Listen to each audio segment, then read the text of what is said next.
এবার ট্রাম্পের 10% শুল্ক আরোপকেও অবৈধ ঘোষণা করে আদায় করা অর্থ ফেরত দেওয়ার নির্দেশ দিয়েছেন যুক্তরাষ্ট্রের ফেডারেল আদালত। যে ধারায় ট্রাম্প শুল্ক আরোপ করেন তার আইনি ভিত্তি না থাকার কথা বলছে মার্কিন বিচার বিভাগ। এতে প্রেসিডেন্টের ক্ষমতা সীমিত হওয়ায় বিকল্প কৌশলের কথা ভাবছে ট্রাম্প প্রশাসন। নুসরাত মৌমি জানাচ্ছেন বিস্তারিত।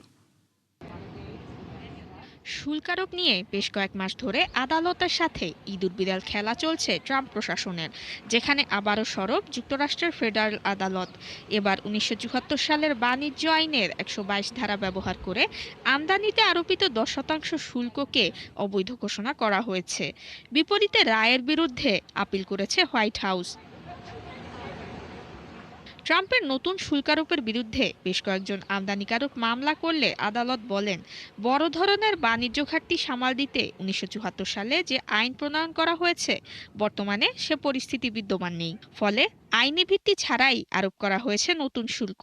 এতে মামলাকারীদের কাছ থেকে আদায় করা শুল্ক ফেরত দিতে ও নতুন শুল্ক নেওয়া বন্ধের নির্দেশ দেন আদালত। তবে অন্যদের ওপর চলতি বছরের জুলাই পর্যন্ত 10% শুল্ক অব্যাহত থাকবে।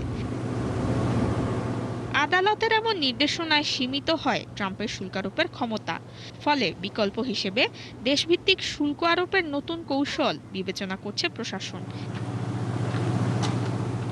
এদিকে বাণিজ্য চুক্তি চূড়ান্ত করতে ইউরোপীয় ইউনিয়নকে চাপ দিচ্ছেন মার্কিন president Donald Trump.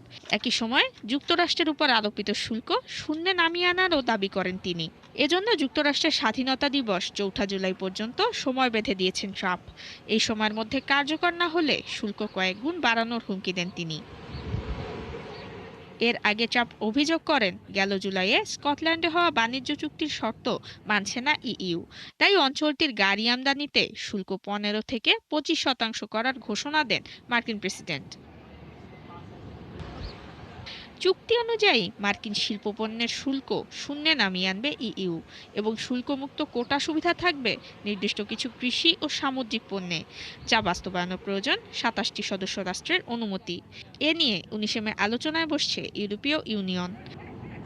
Nusrat Moumi, 71।